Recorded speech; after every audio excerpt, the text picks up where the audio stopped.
How to find like-minded people. Now, a lot of people struggle with trying to connect with like-minded people because they simply don't know the methods. So today I'm going to show you exactly how you're going to connect with like-minded people, because you want to find like-minded people to succeed with like-minded people, right? Now, I'm going to assume you know the benefits of having like-minded people around you in success, so I'm just going to move on and get straight into it. So let me get it clear that you don't actually find like-minded people, they find you, okay? Because let's say hypothetically you could find them. Whenever you would go up to them and say, hey, we're like-minded, do you think you want to connect? Like, let's connect, let's work together. They're gonna be like, get away from me, you fucking weirdo. He's here to meet a 13-year-old. It's not gonna work out, okay? Trust me. So to solve that, you need to be the prize. You need to be the prize, okay? Now, I know this is confusing, but don't worry, I'm gonna break this down into 3 simple steps. And by the end of the video, you're gonna know exactly how to connect with like-minded people, all right? So I'm gonna break down how you're gonna be the prize in 3 simple steps. The first step is the hood. These are my original names and methods because I'm not trying to copy anyone. I'm speaking purely from personal experience, all right?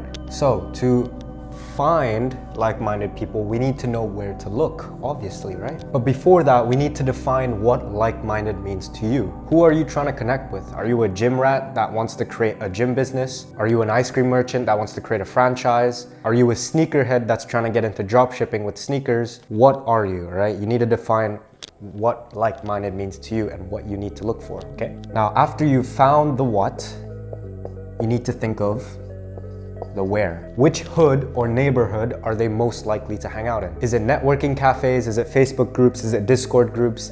Is it the beach? Is it the gym? Where is it? Now, after you found the main hood, you need to break it down into subspots, okay? And what I mean by this is, for example, let's say you're a gym rat and you want to become a fitness coach, an online fitness coach, okay? So the main spot would probably the gym, right? Now there's gonna be at least 3 subspots. So one would be, I guess, Discord groups or Discord servers that are servers specifically for people with online fitness businesses. You could find that. Same goes for Facebook groups. And then another one could even be networking events. Now, although the main place where you could find the most amount of quote-unquote like-minded people is the gym, you could also put yourself out there in Discord servers, Facebook groups, and networking events, okay? That broadens the range of how many people you can actually connect with. Now we're going on to step 2.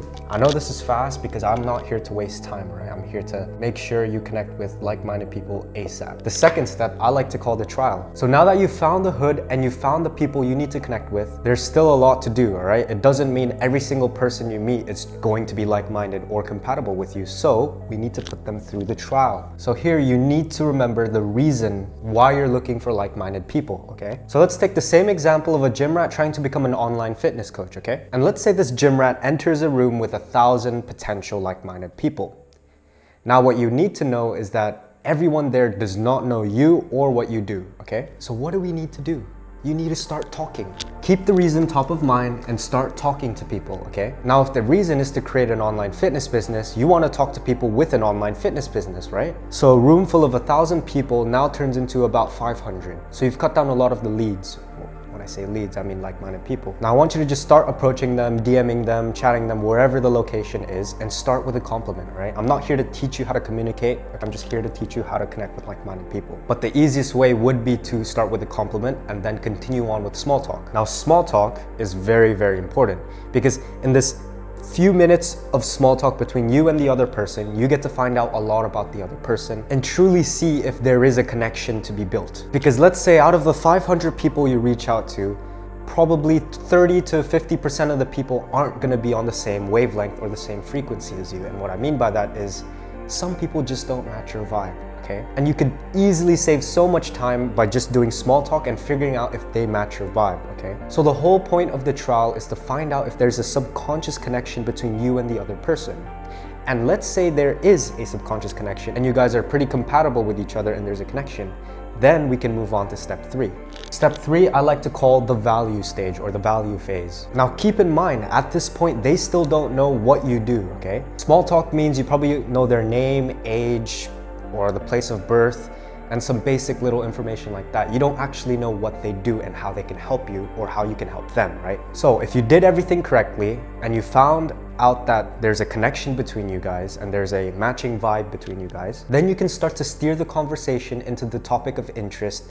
And if you found the right hood, this would be really, really easy. Because if you're talking about fitness in the gym, then it's not really weird, right? But if you're in the wrong hood, let's say you're in a sneakerhead convention talking about fitness, then it's a little bit weird. So you gotta make sure you get step one right. But anyways, remember when I said in the beginning, you need to be the prize?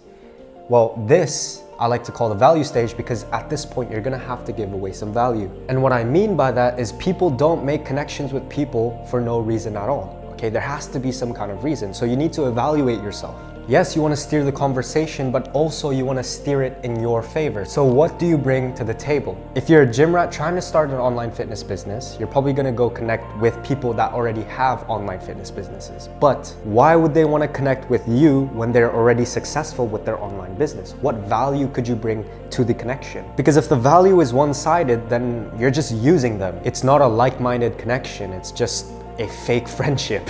So continuing on with the same example, this gym rat wants to start an online fitness business, right? But in order to find the team members that he needs, or to find the like-minded people that he needs to provide value. So again, I'm gonna repeat myself, you need to evaluate your own skills.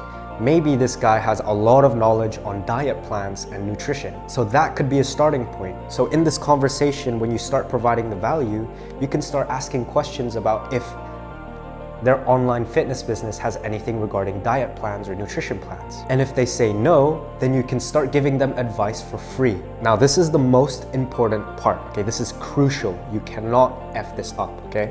Help them without expecting anything back. And when I say anything, I mean anything. You really need to be genuine with this, because guess what? These people probably get random people trying to take advantage of them. They all come in with the same fake energy of starting with a compliment and then saying, oh, you're into online fitness business? Oh, would you like to help me in this and this and that? They're all the same rubbish, right? So in order to stand out, you need to want to help them without expecting anything back. And subconsciously, you cannot expect anything back, okay? So let's bring back the example of the gym rat trying to start an online fitness business that has knowledge on diet plans and nutrition. Let's say he speaks to this guy who's a successful online fitness coach, and turns out he doesn't have anything regarding diet plans and nutrition. So you come in and give him a lot of knowledge for free, completely free, with nothing in return. And when this fitness coach senses that he's actually genuine with his advice and genuine with helping out, then he starts to offer him, hey, do you have an online fitness business? And then this gym rat can go, well, actually, I'm trying to start my own online fitness business, but I don't know where to start. And then bam, there it is. That's the click.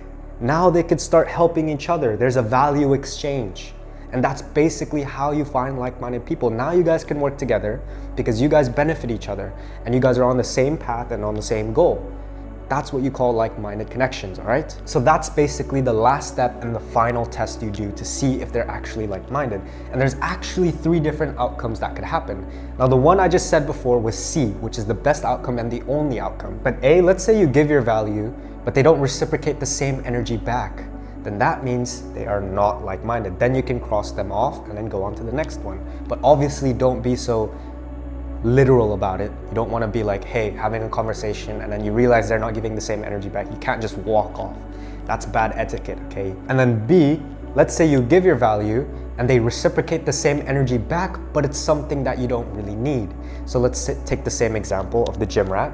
The gym rat knows a lot about diet and nutrition, and he goes up and talks to this online fitness business owner, right? He gives the value of nutrition and diet, but turns out this guy already knows a lot about that. Now, even though he gives a polite response back and a positive response back, there's no value exchange to be had here, so they're not really a like-minded person. But you could keep them as a connection just in case you need someone in the future, all right? So they're not fully out, but they're not actually like-minded, all right? And then C, like I said, is someone who reciprocates the same energy back and is someone you can provide value to, and they can provide value to you. That is the perfect exchange of values, and they are like-minded on the same goals. So that, in a nutshell, is how you find like-minded people in 3 simple steps. As always, I'm rooting for you.